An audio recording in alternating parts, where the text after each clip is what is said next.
Call this meeting to order. We'll start off with the Pledge of Allegiance. I pledge allegiance to the flag of the United States of America and to the republic for which it stands, one nation, under God, indivisible, with liberty and justice for all. 6:30. You people were not giving me 1 minute. Well, I think he's taking her. Wow.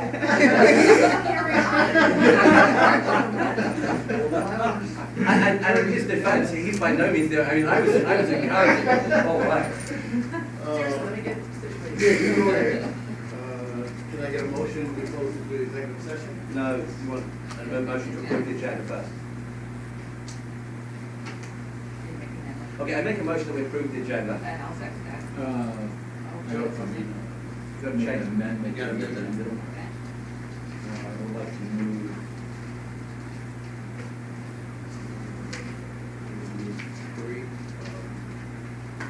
the check registry from 8.06, just the check registry, to 8.07.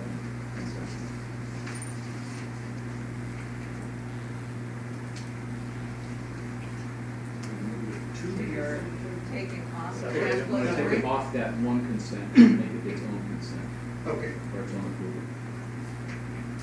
Oh, so you want, okay, so you want, so we'll vote in a second. Yes. So, okay. Just the check registry. Okay, cool. Can I get a minute? I second the amendment. On the table. Aye. Ayes have it. Motion closes the Make a executive. motion, we recess into the executive session for the purpose of discussing personnel and litigation. I'll On second. the table. Aye. Aye. Roll call. Carrie? Ms. Johnson? Yes. Ms. Dugan? Yes. Ms. Goff? Yes. Ms. Clement? Yes. Ms. Smith? Yes. Dr. Strickland? All right. Executive session. We are back in open session. At this time, we will have our first opportunity for public comments. The school board welcomes questions, ideas, and comments from persons in attendance. Members of the audience may comment during the public comment portion of the meeting when recognized by the board president. We ask that comments be limited to 3 minutes in order to complete the agenda within a reasonable time. We also ask that comments begin by providing your name, address, and the school district in which you reside. Would anyone like to make a public comment at this time? There will be another opportunity later. Yeah, go ahead, Elizabeth. Hi, my name is Elissa Sullivan. I'm at 229 Carouche. I want to be a parent voice supporting our strong music program here in Webster Groves. It is one of the reasons that we chose this district and purchased our home here.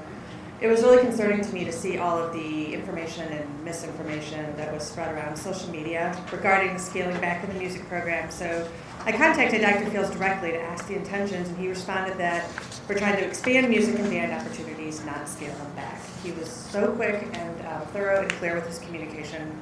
It was much appreciated. I don't know why our community continues to persist on holding its discussions about the school district on Facebook. I think it's problematic, it's exhausting. I recognize all the effort that everyone in this room has put into opportunities for meetings and discussion all around the community.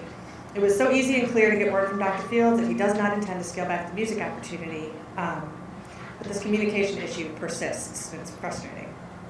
There's been enough fear expressed about the music program, though, that I just felt it was right to make a parent statement in support of the wonderful program. And I wanted to couple that with my support of Dr. Fields and his investigation into increasing elective options, because I think that's a really interesting idea. And I don't think there's any reason for those to be mutually exclusive. Thank you. Thank you. Thank you. Are we on, by the way? I don't know. I don't know. Should be. Are we good? Should be. Okay. They turned yours off, Steve. You don't want to touch it though, because once Well, it was. you're good. Yeah, I would say it was off, but I don't think this one's working. Oh, Steve's not working. This one? Yep. Okay. Forget that. We'll just put this one over here. Arnold and I can share. About me. I don't talk much. He'll probably dominate. So. Would anyone else like to make a public comment? Yes.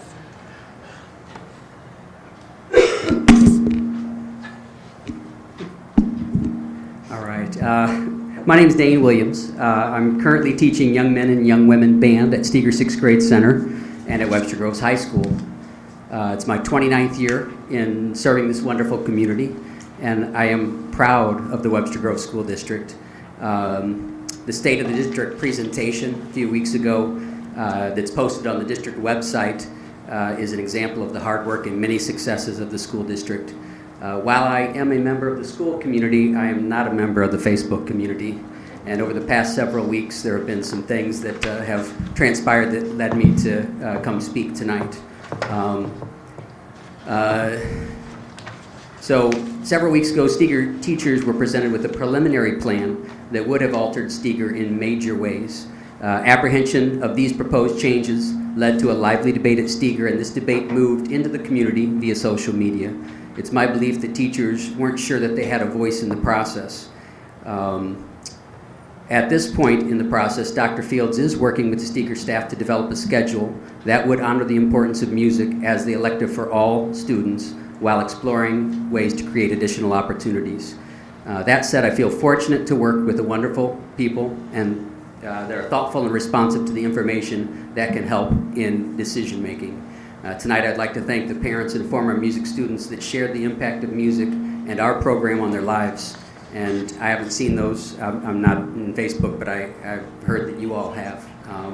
I'd also like to thank the school board for your dedication and service. I'd like to thank Dr. Simpson for his leadership as well as his administrative team for their efforts to work in collaborative ways to deliver for the students of Webster Groves.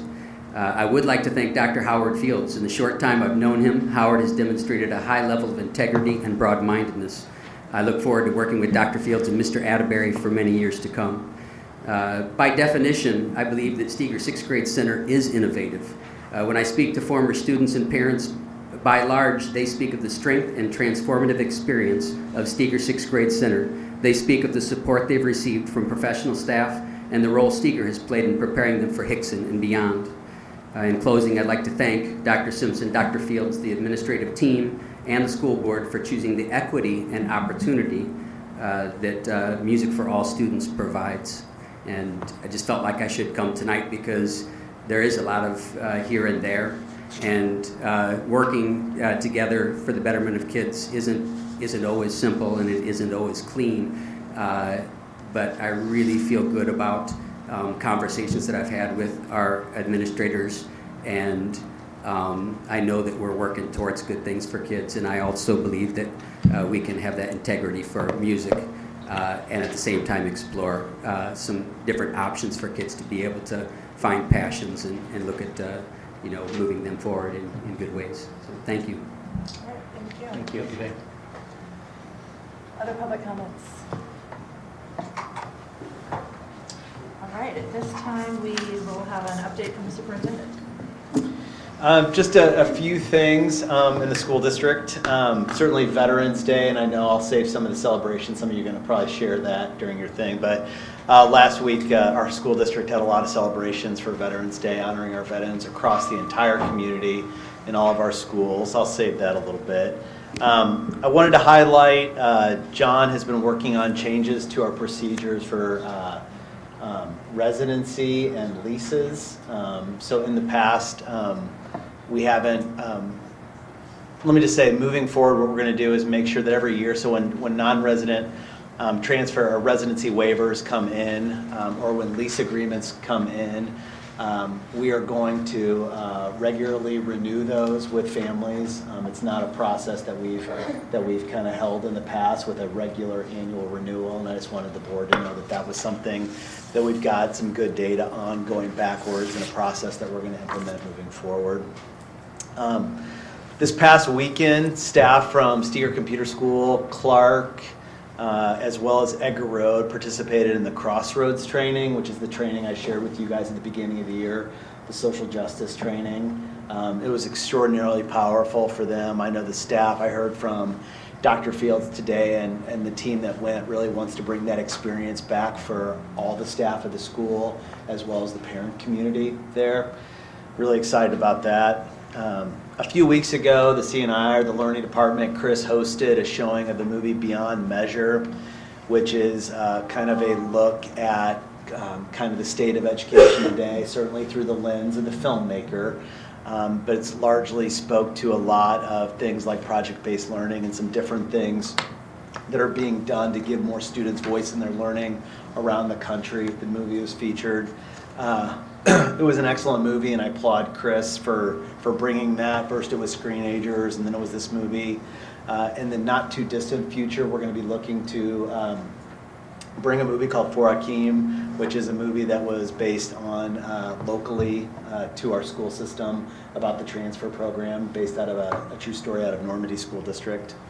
I wanted to share with you all that I had a meeting, myself, as well as a few other administrators and the parents and a few of the high school students from the Camp Wyman. Certainly our students went through a pretty traumatic experience on the Polaris team a few months back when their cabin caught on fire.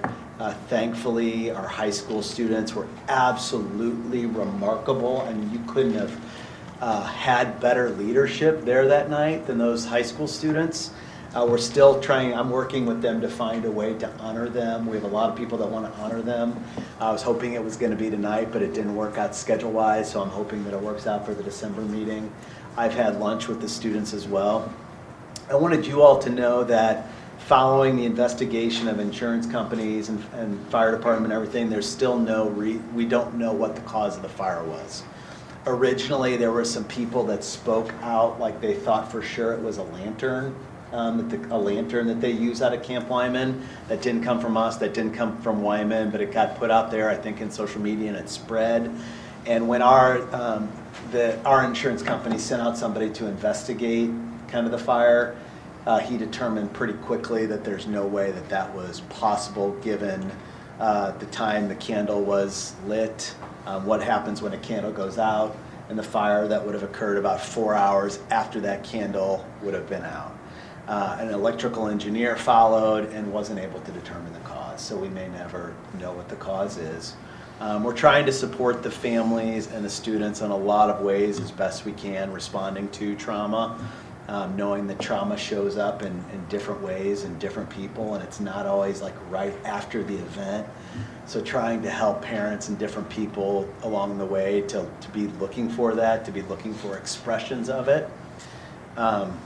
As a reminder, and I know we sent something out, that we're going to be paying for compensating the families for the lost items. Wyman is joining in our efforts. We're using a Martha Hilden fund, which was a fund that was created for a lot of different things, including loss such as this. So the families have been submitting their itemized list to us. And that's pretty much it with Camp Wyman. I feel in a good place with that, but again, it's important to realize that our children and our adults are still experiencing that. I wanted to highlight Becky's here tonight. The Sip and Savor last weekend was absolutely amazing, or I guess 2 weekends ago. The foundation and a one-time shot raised over $60,000, which was huge, and Becky was the leader of those efforts. She had some people she worked with, but it was really intentionally and beautifully designed. It was a really fun event, and that's $60,000 that's going to ultimately leave the door to support learning in the classroom. I know Joel Oliver, who's the current president of the foundation, had reached out to us about coming to present to the board about some of the changes with the foundation, which are really exciting. So I just wanted to kind of highlight those folks in there. And he's going to do that. I've communicated with Joel. Okay. We just have to get him on the agenda. Good. Last thing that I had, and then I'll entertain anything you have questions about, is that we finally got our data from the state for enrollment. We got our live birth data from 2016 and 2017. So right now, I'm working with Charles Calfron on our enrollment data, so that we can hopefully in December come back to give you an update on what those enrollment numbers look like. So that should come soon. Anything else for me, or anything you want me to speak to? Oh, I did have a comment. I just want to thank administration as the district and administration strive to be transparent to the community as much as possible. We've really been working hard to do that. With this recent incident with the Steger music situation, you guys have handled yourself professionally. You addressed all the parents' questions. We can't help what happens out there on social media. Those that are going to feed off that misinformation, they're going to do it. So, but I want to thank the administration for handling the entire situation in a professional manner. Thank you. All right, anybody, let's open up to celebrations from board members. Who would like to start? Steve? Sure, I'm sorry. I'll start. Look at you first. No, John had touched upon a little bit on the Veterans Day celebration. This is something that is usually on my calendar every year. My father was a World War II veteran, and many of the gentlemen that come to the event are of that age. We also have many ladies who are also serving currently and in the past in various branches of the military that also attend. And it's just the most powerful morning. The music, I'm a music guy. I was in choir for as long as they had vocal music in school. And from the anthem that's sung to the strings orchestra that was just playing some moving pieces, and the oratory that Todd Schaefer did, and one of our students participated in that. It really honestly brought me to tears again this year for how these students revere that day, and they look so forward to hearing from the veterans from all around the community, not just the ones that went to our school, but I went up to a gentleman who was a little bit slow in getting out of the auditorium. He was with a couple of buddies, and he was actually from Belleville, but is a member of our community, and came, and I introduced myself and said I was a board member and graduate of the high school, and he said, you got a lot to be proud of here. And that means a lot when it comes from somebody who's not a native of our community, but is invited to participate, and he looks forward to this. He says, we can't get this done over in my school. We don't get invited back to my school. And he said, but I come here because this is you guys do it right. So you can't sing higher praises of how the folks and everyone, the staff, the students, every one of the administrators that involved in putting that on, just an amazing morning. Thank you, Steve. Carl? Had an opportunity last week to go to the 7th and 8th grade orchestra concert at Hickson, and the place was packed. There were very few seats available to sit in, unless you wanted to climb over a bunch of people. But the kids did a great job. Large groups also. I was surprised to see that many kids on the stage, and it was a very enjoyable evening. David? Sure. I'll let one of these ladies who was also at the Sip and Save talk about that. I went to the high school open house, and that was, I think it's great that Webster does this, gives an opportunity for both for community, for parents who are thinking about bringing their kids, parents who know their kids are going to attend the high school.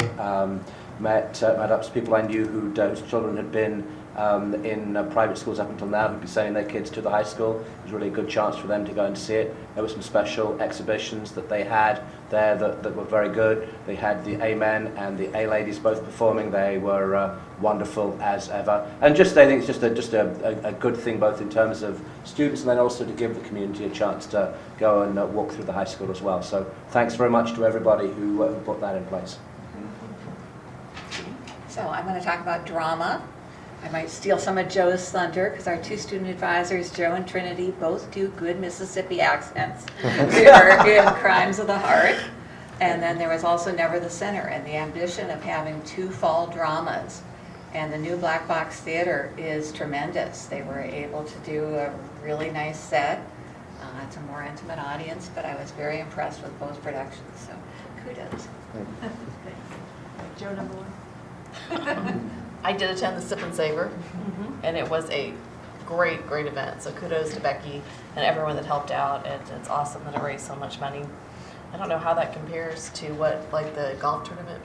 Significantly more. Significantly more. Significantly, about double to triple the golf Awesome. in recent years. And same thing, Amen was there, and ladies Yeah, were they were there, awesome. which was really good to see. And I also attended the boys state swim meet, which was really good and heartbreaking for one of our swimmers who should have medaled, but did not. I'm sure there's a lesson there somewhere. What happened? I just not a good swim. He would have, no, he false started.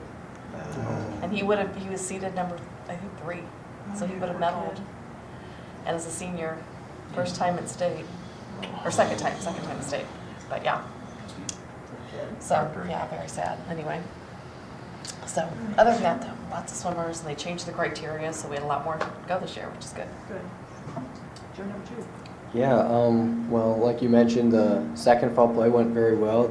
Performed 4 nights. It was the first time ever in the new Black Box Theater, which was good. I was very impressed with like the setup, not like my play. I mean, they did a great job, setting it up with all the lights and sound. It's like a full theater in there. The Veterans Day Assembly, of course, was amazing. They have trumpets going to, and the flags, and definitely got teary-eyed. And I think it's a cool experience that you get to then talk to the veterans in your classes, because everyone has history on that day, and the veterans come to your class and you get to ask questions and they tell about their story. And since I go to Webster, I kind of thought like all schools had like veterans come in and talk, and that was like normal. But then I talked to some of my friends at other schools, and they said like they didn't do anything. Their teachers didn't even mention that it was Veterans Day, so it definitely is a unique and cool Webster thing. Yeah. That's great. Thank you. Nope. Celebrations from administrators. Kathy, you got? Our work class, high school students win Ellsworth and Aja Traktova placed in the top 40 of more than 300 entries in the 100 neediest high school art contest sponsored by the Columbus Dispatch. Their work is going to be published in the paper, and it will be on display through November 30th at the Missouri History Museum in Forest Park. And more about the music program. 7 Hickson Middle students were accepted into the St. Louis All-Suburban Concert and Jazz Bands. 6 from Hickson were chosen for the All-Suburban Orchestra. 9 high school students were chosen for the All-Suburban Concert Band, 5 for the Jazz Band, and 2 for the All-Suburban Orchestra. Okay, everybody stole my thunder, with the exception of my family and I ventured down to Jeff City to watch the boys and girls cross country state championship. And that's a lot of fun if you've never been to one of those events, to see all the cheering and running around to try and catch them at the different spots along the way. And it's a little hard to do with a 2.5-year-old. We usually followed him where he went. But it was a good time, and I just applaud the students on their efforts in a great year. That's it. Yeah, adding on to that, I know we have the longest record, maybe for a public school going. We've gone 9 years in a row, I believe, to state. That's a record. That's awesome. Awesome. Yeah. All right, the correspondence log is available in your packet and online if anybody wants to review that. The board calendar, a couple of things to talk about. I think, did we have the chili? Coming down on Turkey Day activity. On another agenda item? Yeah. Okay. So we'll talk about that in a second. I'm just going to raise the issue of the community engagement with the board, things we're doing at Bread Company. So, as many have referenced, there was a lot going on social media, and people having a lot of opinions, sharing them on social media. Several people pointed out that there was an opportunity to meet with board members that Sunday. Joe was there, Steve was there, and how many people attended? No one We came to had talk one about- person attend, but not to discuss the music program. Yeah. Or a school issue. Or a school issue, yeah, it was a community issue. So I don't know if we're to the point where we want to pull the plug, look at doing something different, but I've been really disappointed, and I'll just be honest with the response, because the times that I've been, same, David and I, last time we did it, and there was no one. So we thought it was just our personality, but apparently. Well, in their defense, I mean, I did come along later and to see how they were doing, and so it may just be me. You're the My correction, we had 2 members of the public, but he had an interest. I still would suggest throwing out a different time and place just to see if it draws more of a crowd before we ditch the idea. So Lucky's or a garden cafe in the morning, or possibly a Saturday afternoon instead of a Sunday afternoon. You said recently evening doesn't work out for many people, but I just think we can try one and just see if it draws a bigger crowd. Anybody else have opinions about this? Or other things? I mean, it doesn't have to. It could be a different. The point is being able to have a conversation with people. I mean, I don't really care when or where. I think but how can we do this better? And I know David had his hands up, but for so long though, we had people saying, well, if I don't come to a school event, I don't get a chance to see you guys. Or if I don't come to a board meeting, I don't get a chance to see you guys. Right. Well, if at least we make the effort to be somewhere at some point in time with some regularity, honestly, you can't say to us that we're not available to you, because people can get a hold of us pretty much any time by phone, by email, but also we're physically there, and the last thing Joe and I would have done was got up and run from anybody who wanted to talk about anything. So, I mean, I do think it's good to say we're at least there. Whether you guys take advantage of it or not is, you know, I'm sorry, but I would like to see us continue to make some effort to be in a non Yeah, and meeting type format. I don't mean, I think, and I'm not saying it just to be defensive, oh, we were there and. Oh, no, I wasn't What insinuating I'm that at saying is all. I want to make it happen. Right. I'm just trying to figure out how to do it. How to do it. This particular doesn't seem to be working. Yeah, and I agree with Steve that maybe an every other month thing, maybe doing something that Gene suggests, a different day, a different place, a different time, gives a little variety. Maybe we'll get some people that maybe couldn't attend on that particular time and Like day. odd numbered months here, even numbered months even here, and then just alternate from there, or something as a. I think being available is a big thing. I agree. And I don't want the process to be a burden on just a few individuals, especially if you go to a morning setting. You know, I can't be there, you know, and I know you can, and maybe honor, you know, so just keep that in mind when we set different times at different places. So I think we could skip the December one, since we are available at Chili Fest, if anybody wants to talk to us there. I think, you know, we all do our shifts there, so if they're more comfortable talking to one person or the other, we can pull away then. So I don't know. I think if we this can would be a spread good the word topic that for we'll be there. retreat too. We could talk about this at the retreat in January and maybe schedule something. Yep. David, did you have something? A couple of things. One, although there aren't many people there, I don't mind doing it. I figure, you know, I think it's worthwhile. I'm with Steve and Arnold. I think I share your frustration when it's that nobody's showing up, but I do want to make the effort. I wonder, is there any way we can publicize it better? Do we think everybody really knows that it is going on? And I think that there is publicity. I mean, I've seen it up listed, for instance, on the board that goes up there. I know that periodically Webster Kirkwood Times goes and mentions that it's going on as well.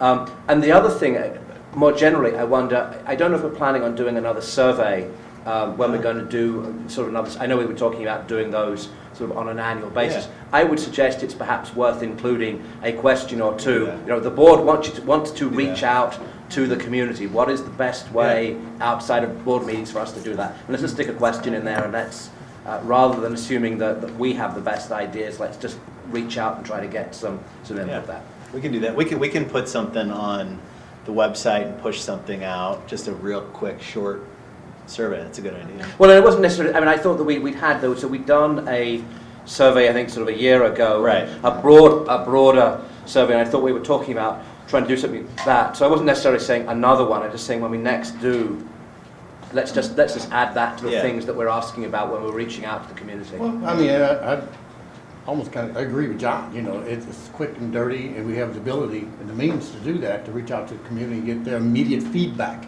so we can take immediate action. I don't know when the next. I wouldn't like send blast an email to all parents, but I'd send it to principals to put in newsletters, and then to put something just on our website. Just click here. Kathy and I have talked about doing different little pop-up type surveys, and we can see what kind of response we get. And perhaps if we can, given we have somebody who writes for the Times here, if we can just make a request of you, perhaps that, I mean, the board is very interested in knowing how the community, you know, hearing from the community directly, find out how, and we'd be interested to know how we can best engage them. And so if you can make people aware that this is going to be out on the website, if they'd like to give us input, because the Webster Kirkwood Times is, I think, I mean, that is, to my mind, that's more broadly read than anything on. I'm not on Facebook particularly, but I read the Webster Kirkwood Times every week, and I know that most everybody I talk to does as well. So And we can't afford to take out an ad, so if you would. Yeah, so if we can politely request that service from you, we'd be very grateful. Thank you. Not to put you on the spot or anything. Just throw that in the middle of what else you're going to write. Ideally large font. Okay. I'm not proud. I'll ask for anything. So that's all I really have to say about that. We will not do Yeah. December.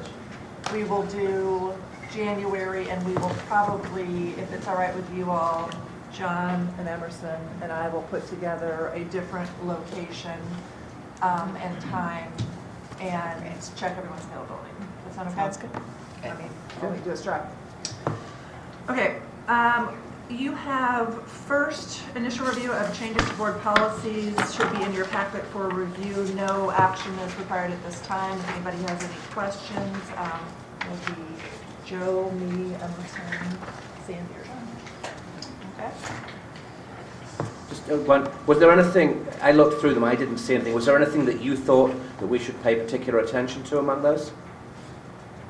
Well, all of them have been pretty thoroughly vetted, so I would say no, there's nothing that's really gonna make the paper. No, I I mean, it's already- I looked through them, I didn't see anything. I don't do this for a living, you do, so I Yeah, just wanted to ask exactly. the question. Yeah, I think that. I think you're, They were better really well. yeah. Okay, next item on the agenda is discussion, is board candidate filing December 12th through December 16th. Anybody have any comments they would like to make about candidate filing? I'd just like to make the general announcement that I will not be seeking re-election for another term. I'd really like to object, but I'm not allowed. I know. Okay, Turkey Day activities. I don't know that there's much to discuss here other than we need people to show up the 21st in Cook and then on the 22nd for the Chili Fest in Cook. That's correct. 21st at 5 p.m. Who would like to make 30 gallons of chili? Nobody wants to be cooking, so I'm out on that. This will be my Steve? first year ever not participating in Chili Fest. Oh, not at all? Not at all, I won't be in town. Okay. I can be there for cooking, and I can also Thank work, you. pretty much either shift or the whole thing Okay, at the fest. Ditto. okay, thank you. You too. Same. Yeah, me too. Also, on the calendar, it says that the football game is at 6:30. I think it's at noon, isn't it? Yeah, that's Okay. a mistake. Thank you. Don't want to deceive anyone. Sherry, did you get that? Yep. So, That Amy, copy you can be and there on... paste. I'm closing on my house on the 21st. I can't do the 21st. The 22nd, I will be there to serve, and I Okay. would like to go early because I have 2 seniors. Okay. One of whom absolutely participates. Okay, I'll put together a schedule, and if people are able to be there for a longer period of time, great. And you have the aprons? I have the aprons. Okay. They're all nice and clean. Are we doing vegetarian again? We're doing vegetarian, Arnold's recipe. We're working with Carl and Nancy, who's our new food service person. So Bruce and I have been talking a lot more about chili this year without Teresa here, just to make sure everything goes all right. Teresa decided to resign. Yeah. Okay. She's okay. Any other comments regarding Turkey Day, questions? All right, then we have, next up is Dr. Ellerman. Mr. Ellerman, update on board goal, operational.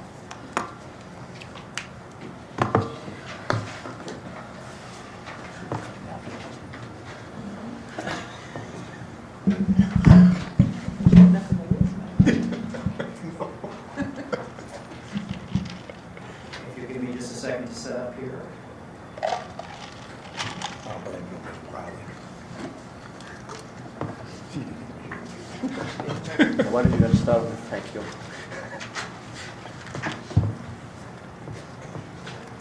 Okay, everybody see that? Yes, sir. Well enough? Thank you and good evening. I'm pleased to be able to provide an update to the board this evening on various ongoing initiatives and developments occurring in finance and operation areas. Most of the items we will cover are simply updates on progress that has been made since the initial operations report was provided to the board a couple of months ago. Is this easy to see? You know what color light? Yeah, no, we're good. You're good? Okay. We'll begin on the finance side of the house with expenditure efficiencies and some revenue optimization activities that we're doing. We have completed the upgrade of the phone system at all of the schools. That upgrade in the equipment has allowed that $92,000 investment was completed all the buildings by the end of October. We're now in the process of having the unneeded old technology, what are called T1 AT&T lines, disconnected. That will save the district about $1,900 a month, essentially starting immediately.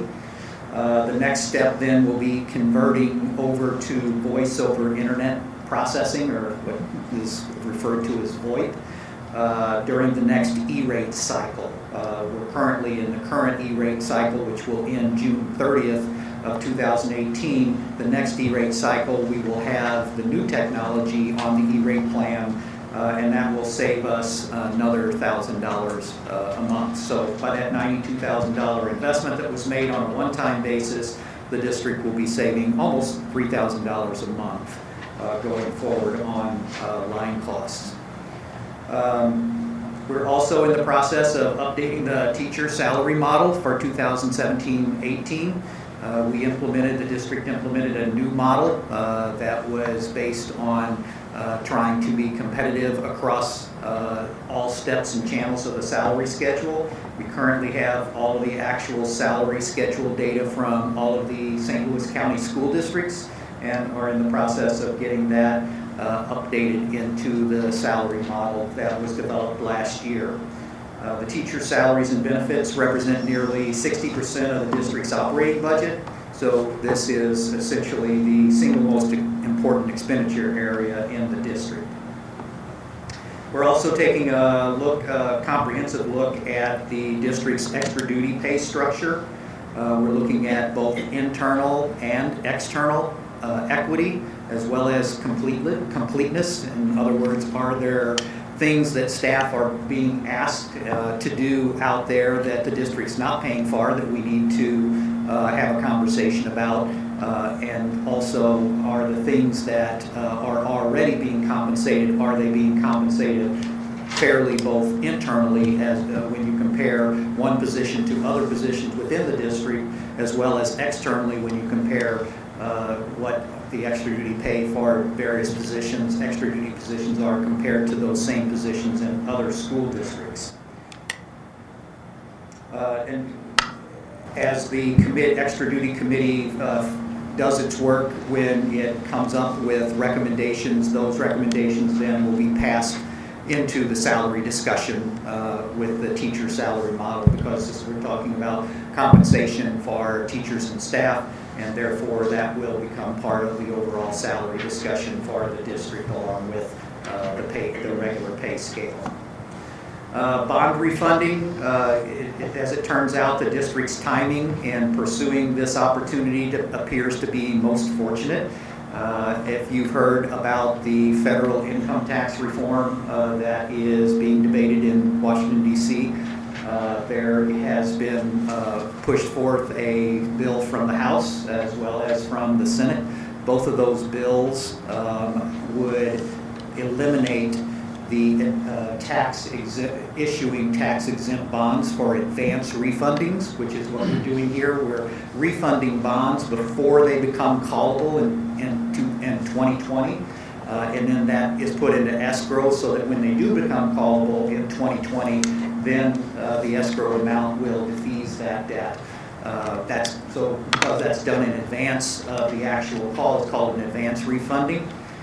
Both the House and the Senate version of the tax reform bill would eliminate the tax exemption for those advance refundings, which means they would have to be done on a taxable basis, which therefore would increase the tax rate on those bonds and essentially eliminate the financial advantage of refunding those bonds. So the fact that we're getting this done in December before any tax reform would be implemented gets us kind of across the finish line before that happens. So it's very fortunate, kind of the timing that all of this happened. Of course, tax reform may not pass, and therefore, we would still be able to issue advance refunding tax-exempt bonds next year if they don't reform or if they change the legislation. But we're on a safe bet now, take a bird in the hand, as they say. And then lastly, budget adjustments. We'll be bringing the board budget adjustments for your consideration and approval next month. We anticipate bringing a number of adjustments to the board for approval at that time. These adjustments really are needed due to the timing of budget adoption, which is prior to the availability of a certain significant information that's critical really to its accuracy, like what the district's assessed valuation is, what the student enrollment's going to be. We're adopting a budget, the board's adopting a budget in June, and the district's assessed valuation isn't available until September. Enrollment's not known until August. So we make estimates of those things, and then we get better information as the year goes on, and we look at the budget and adjust it where necessary. The good news is that most of the original budget projections are trending really close to target, with only a few significant variations anticipated. One of them, which is not unexpected, is an adjustment to carry over unspent building budgets and facilities budgets. That was a known factor last year, that if the buildings didn't spend all of their 16-17 budget, that unspent amount would carry over into the current year, as well as capital improvements that had been budgeted in the facilities department. Since the work on those can't begin most of the time until school dismisses, then the project starts, it can't get completed and paid for by June 30th, and so the money that was budgeted for those projects needs to be carried over into the current year when the project was completed and paid for. We expect about $800,000 in the carryover of those unspent budgets.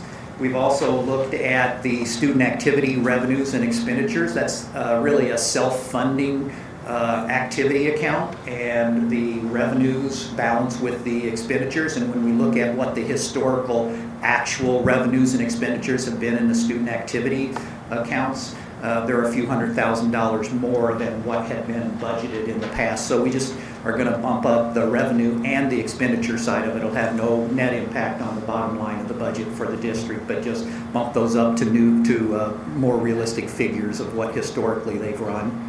And then the other significant adjustment is to add $100,000 for the recent purchase of the property at 318 Bussy Lane.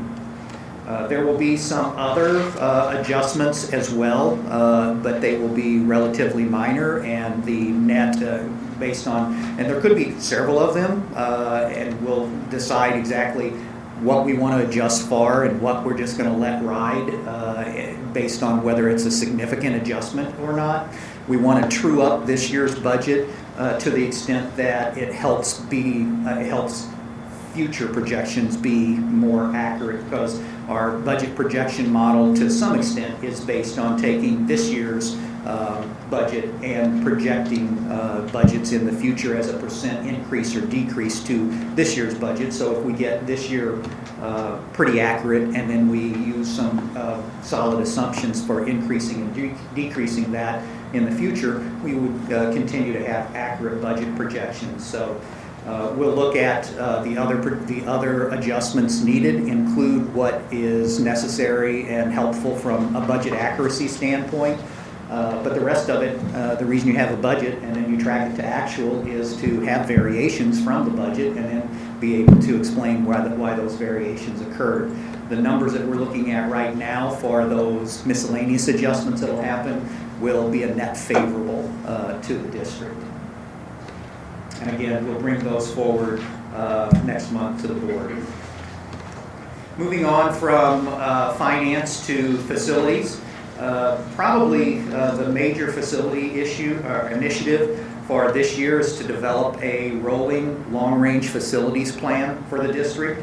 The first and most important step in this process is to do a comprehensive assessment of the current buildings and improvements in the district.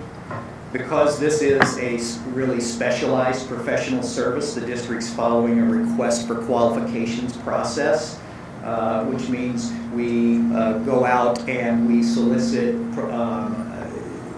qualifications to be submitted from companies that feel like they have the expertise and the experience in order to do this assessment for us. We just received those proposals, those responses last week. the district received 12 responses to that.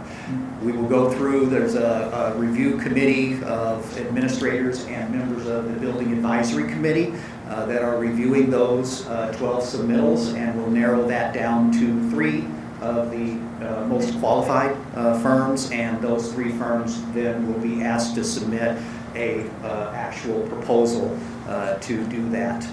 That will then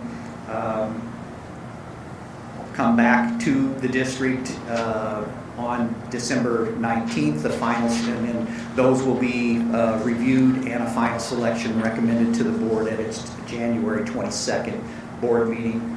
Work begins immediately after that, and the targeted due date for the report to be submitted to the district and the board is April 13th. Of mid-April of next year. So we should have a comprehensive assessment next April of all of the major systems and the condition of those systems and the repairs and maintenance needs for those systems, not just immediate but also projected out for a number of years for budget planning purposes, and that will become a kind of an evolving, living, breathing document that is kept up to date by the board. So that's where the rolling plan comes forward, and then be able to keep that updated in order to help prioritize the district facility needs and maintenance needs going forward. Bruce, if I could just insert one thing here, just in the interest of transparency, the company that I work for does the kind of work that Bruce had submitted the RFQ for, and I know they did respond to that. Just for letting you know that I am not a part of the process of reviewing those. Any discussions at the Building Advisory Committee or anything that we will have here potentially down the road, I will excuse myself from those discussions. While I don't do that work, I'm just the CFO, I'm the money guy. I wanted to make sure it was known up front that my company was one of the 12 that did submit, but I will not be a part of that process at all. So. Thank you. Another facility-related issue is energy efficiency, sustainability, and we have several initiatives going on there. One that is continuing is the conversion from fluorescent lighting to LED lighting. There's an estimated 30,000 bulbs, fluorescent bulbs in the district, in classrooms and hallways all around. In each of these draw 32 watts as the fluorescent tubes. So when you do the multiplication, that essentially is a total draw of about 1,000 kilowatts. We're cutting that by converting to LED lighting, getting the same light output on a more efficient basis, and actually a better spectrum of light, a softer light in the classrooms and in hallways. For 11 watts per bulb instead of 32. So we're cutting that to about a total draw of 330 kilowatts, about 1/3 of the current energy required to light the district. 80% of the conversion cost for the new bulbs is funded by Ameren, rebates from Ameren. And because of that, this project has only a 3 to 4 month payback. And once it's completely implemented, estimated savings district-wide will be about $60,000 a year. We're doing the work after hours and on weekends to avoid disrupting classes. The Clark conversion is 100% complete. We're starting Edgar Road this week. And then our plan is to just systematically go through the district school by school, complete one school, go on to the next school until we're completed, which we project will be done by the end of this school year. We're also have some demand metering technology that's implemented right now. It's kind of being piloted at Clark Elementary. And I thought it might be interesting, because I know we've talked a little bit about demand metering, which allows you to kind of look at the energy usage profile of a building over a period of time, so you can see when the high usage periods are, when the low usage periods are. And I thought it might be helpful to put it into perspective to actually take a look at what that looks like, because we've now had the demand meter installed for about a month and a half at Clark, and that's what we're getting from it now.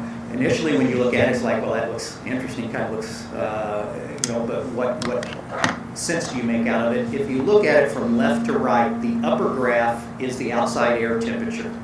The lower graph is the amount of electricity, the flow of electricity into the buildings. And so you can see the spikes represent what's happening on a day-by-day basis. So we're looking at about a 30-day period here. You see the spike in the temperature, that's during the day, school's in session, and then you'll see a couple of days where even though the outside air temperature is being tracked, there's a trough in the usage. Well, that's a weekend. So when we look at that, so we'll see 5 spikes and then and then a flat area where there's Saturday and Sunday, and then 5 more spikes. So as we look at that, and we can kind of see where the trend's coming, you can see as we're going left to right that the energy usage for the first week and a half of this period, which started,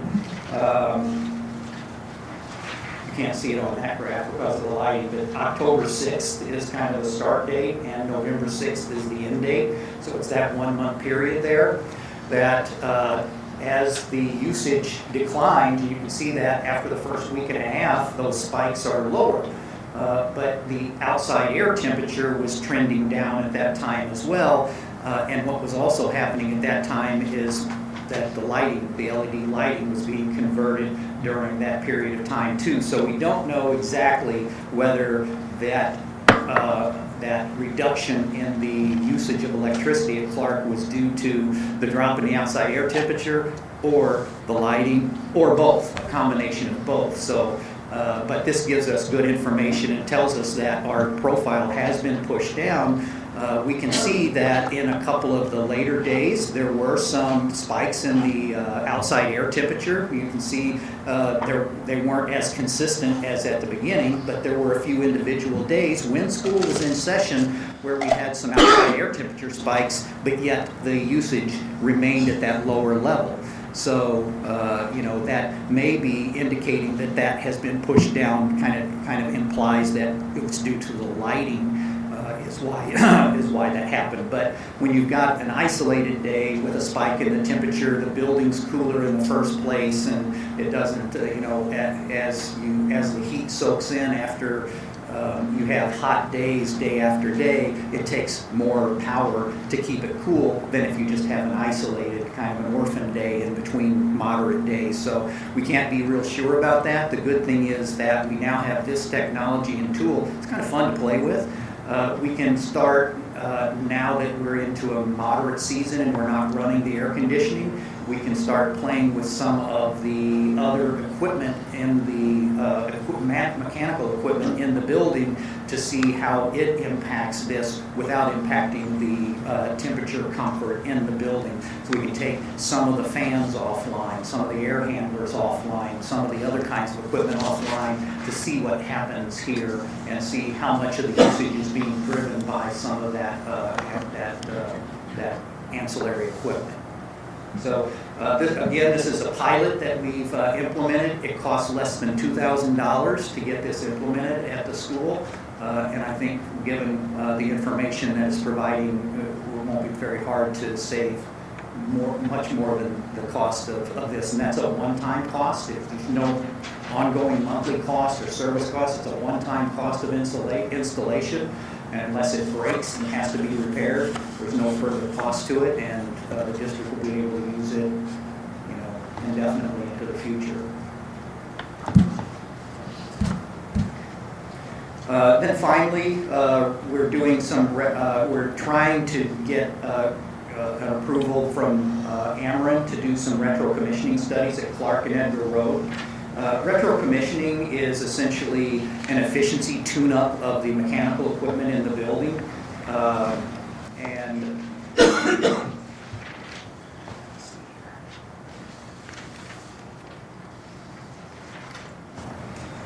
Ameren pays for the entire cost. Again, they've got, just like they have rebates on the LED lighting, they have funding available for retro commissioning work that's done at buildings. Normally that funding is available for buildings that at least meet a minimum threshold of square footage. Normally that's 100,000 square feet. So initially we were looking at Hickson and the high school to do the retro commissioning, but those are already two of our more efficient buildings, and as a matter of fact, those buildings are efficient enough that when we plug that data into the benchmarking software, they rated a score that was high enough for those buildings to get Energy Star certified as efficient buildings.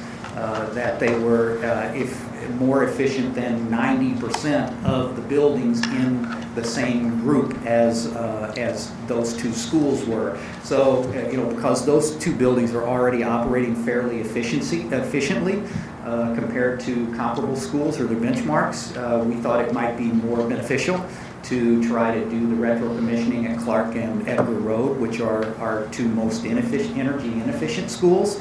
And so we're working with our third-party vendor that actually services our HVAC and mechanical equipment. They also happen to be a certified energy partner for Ameren, and they believe that they can get an exception to the square footage requirement and get approval for retro commissioning at those two schools. So they've prepared the applications and submitted those to Ameren. We're just waiting for a response now, but we're hopeful that we'll be able to do some retro commissioning at Clark and Edgar Road that will also give us information and inform us how to push down the energy use at those facilities, and possibly also learn things at those schools that we can then extrapolate and apply in the other schools, even without doing retro commissioning at the other schools. So that really concludes the operations and finance report. If there's any questions, I'd be happy to respond. How old are those buildings roughly at Edgar Road and Clark? I don't know. The buildings were built in the 50s, I believe, and they're both the same design. They were both the same architect and design, built about the same time, have similar systems, but I don't know how old that equipment is. The facilities assessment study will identify all of that. And are those all accessible via the web to modify, or you have to be on site to make changes? Yep, they are. There's a system that you can access online to make changes. When I got permission when I got set up myself to be able to start pulling down some of this information, I asked specifically not to have the ability to change anything in the building so that I didn't do that accidentally. I wanted read only. Other questions, comments for Bruce? All right, thank you. Thank you. Bruce, would you try clicking on the little thing? It's kind of acting funny. There we go. Cool. All right, Kathy, board stakeholder engagement. Yes, good evening. I bring you some updates from your communications shop.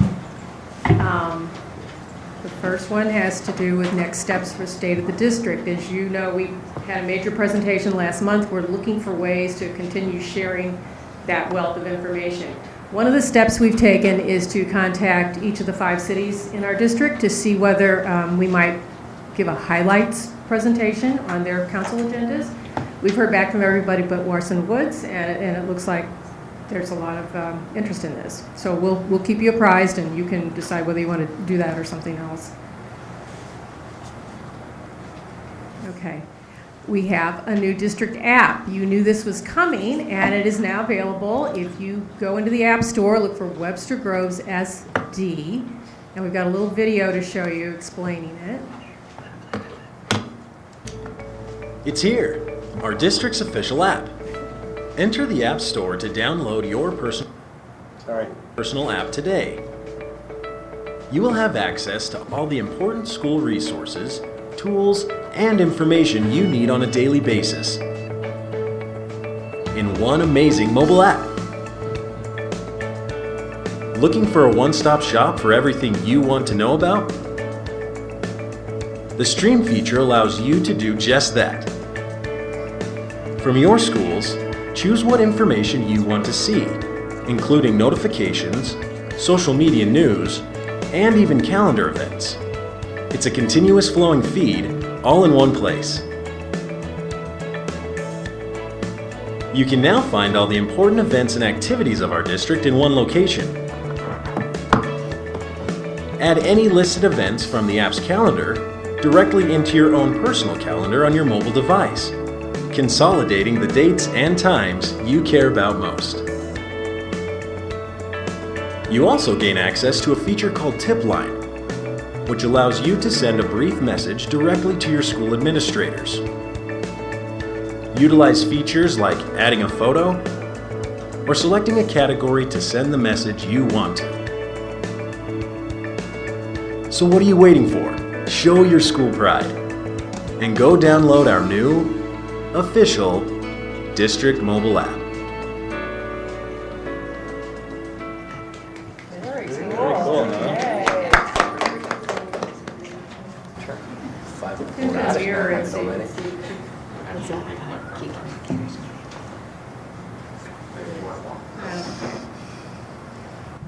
So that's the homepage or whatever.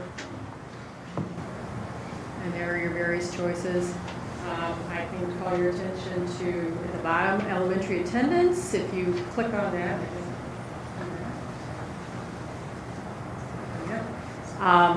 You can enlarge that to the point where you see streets. So if people are wondering whether a certain street is in Bristol's boundaries, you can find that. It even goes down to the plat level so you can see the various properties. Okay. Superintendent's blog is there in the upper right-hand corner. And something else that's... Does Facebook click into Community Connect? What's that? I said, does Facebook click into Community Connect? It does not. Okay, gotcha. What she's This showing is you the- here, go yeah, ahead, Kathy. Okay, so this is the tip line that the video mentioned, and there are different categories. You can choose and send a message that gets received immediately. Bullying, equity issue, if somebody sees something they think isn't fair or just, they can send us a message and we can check it out. And then kudos, personal crisis, and safety risk. And who will see this? Who does this go to? It'll come straight to our central office. Central office. So it's something where with the tip line, students have an opportunity to either, or adults, to make it anonymous or put their names and contact information. So any student or any parent at any school can do that, and it'll feed into our office. Yeah. Board docs.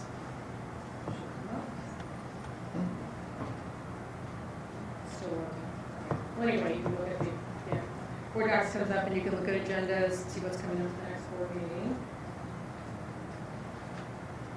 And there's a directory for our various buildings. We also have directory information for staff. Right now, it hasn't fully been uploaded, so that, if you need to contact the nurse, you'll be able to pull it up, contact the nurse from your child's school really quickly. Administrators, any other staff.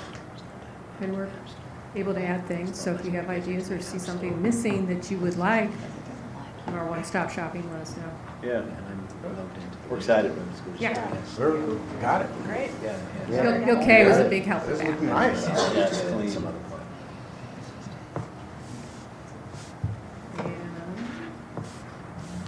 We wanted to show you, we're focusing on videos, and this is a new one featuring Dr. Grace Lee, who is our new principal at Hickson, and we're kind of showcasing Hickson this semester. We thought we'd show you a few seconds. You really feel like you get to know her as you watch this video. We're not going to show the whole thing, though.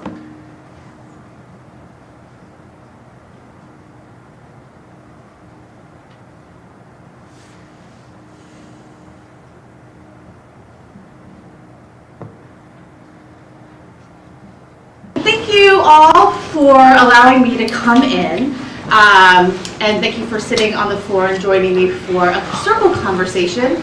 Do you all know who I am? Principal. Yeah, so I'm your new principal, so I'm the new kid here at Hickson. Hello, my name is Grace Lee. I am the principal of Hickson Middle School, and what we wanted to show you just a brief glimpse of some of the things that are happening here at our school, and one of the pieces that you'll see in this video is me leading a restorative circle. So I know this format is a little different, so I'm just going to go over a couple of the rules that help circles function. We're not going to show the whole thing. So first I we wanted to sit show in a you just circle. kind of what the features look like. And if you get an opportunity, they're on our district YouTube channel, and you could jump to off of our main page. And on the app, I assume. And on the app. Yes, Yeah. yes.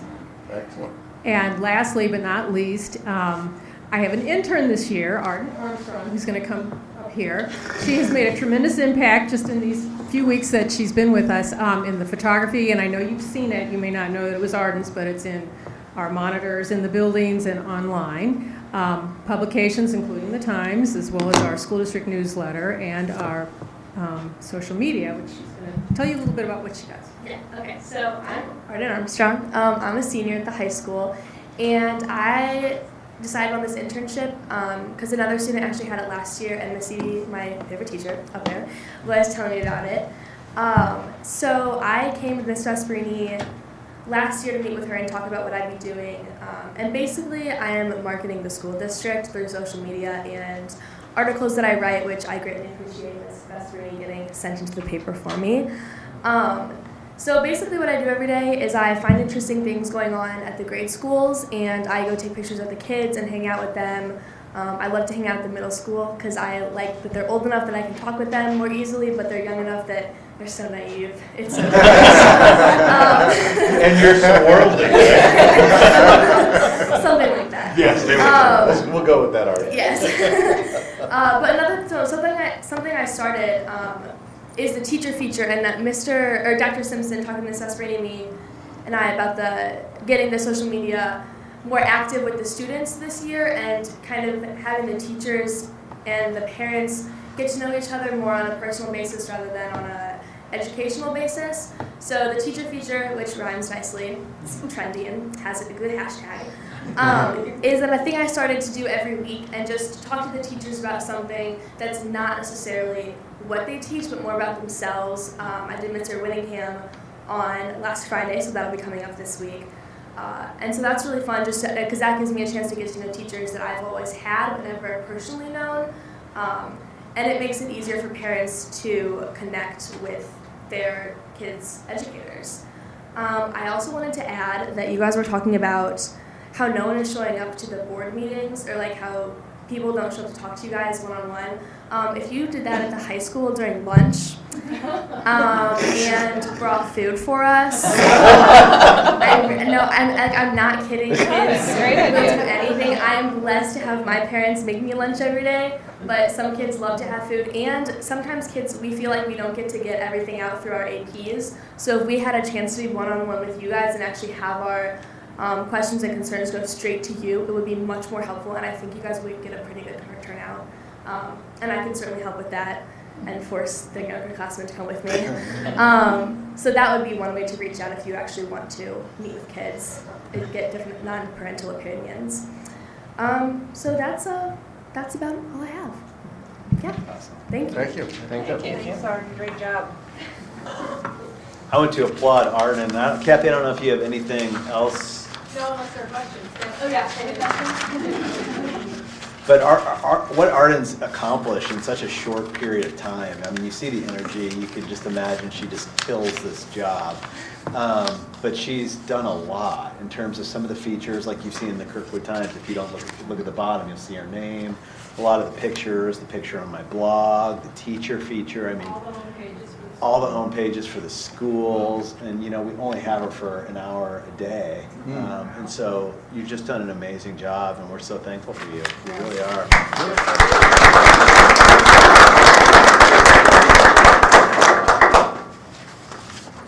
Okay. Excellent. Mr. Ellerman?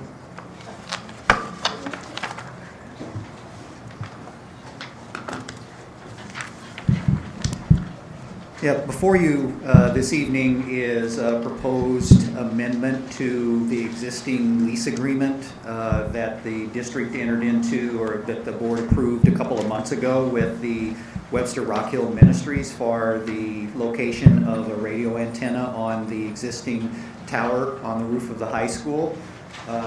Unfortunately, this turned out to be one of those examples of theory versus practice. In theory, we built into the lease agreement a completely separately metered, dedicated circuit that would provide power to the radio antenna and the servers. As it turns out, in practice, when they were actually going in and doing the design work and the work that was necessary to actually make it happen, it became prohibitive for a number of reasons. And so we needed to consider a plan B. which would consist of sub-metering the electric through a dedicated circuit that is still run through the main meter for the district, but is then sub-metered, and then the district can take the readings off of the sub-meter and calculate what the electrical usage was and what the chargeback would need to be, so that there is no cost to the district for any of the power that was used by the radio antenna. In fact, in order to even cover the cost of the district administering that, taking the reading, doing the calculation, sending the billing, the amendment even incorporates a factor for overhead and indirect costs for that, so that we can truly say that there is no net additional cost to the district of structuring the agreement this way. So the amended agreement was provided to you. The language was included in the board materials for what that amendment to the lease would be. We did have a slight adjustment to what was sent out to the board where it made it clear that it was the tenant's proportionate share of the cost of electricity that was being billed back to the tenant. Yeah, the only thing that was added to what you had in your packet is the highlighted area that just has those words. You handed that out? Yeah, they have. Okay, so you have that handed out. I think it's yellow highlighted. Yes, sir. Page 2. Yeah. Yeah. Yeah, so I think we've been over, we've been talking about this for a while. It's been reviewed by our legal counsel. I assume we have his blessing. So I think at this point, we need a motion to approve the amended lease agreement. Is that accurate? That's correct. Okay. I am so moved. Second. All those in favor? Aye. Aye. Anyone opposed? Okay, thank you. Thank you, Bruce. We now have our second opportunity for public comments.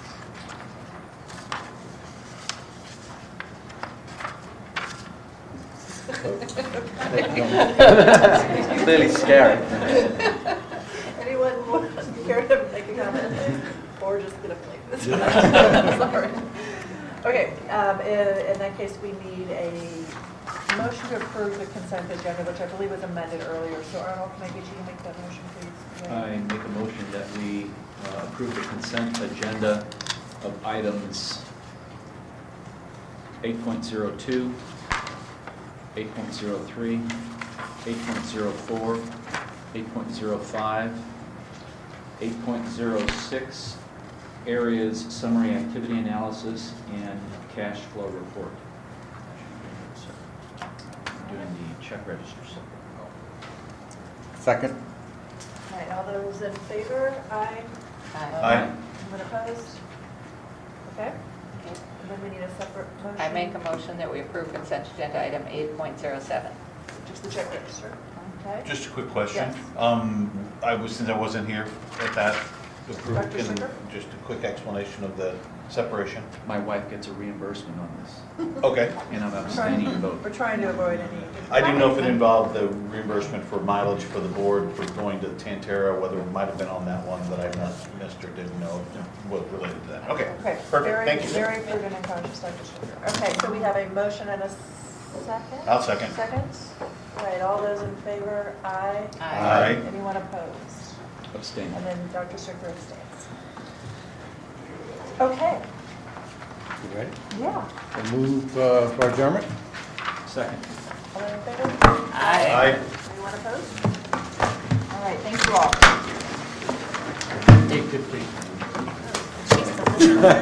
8:15.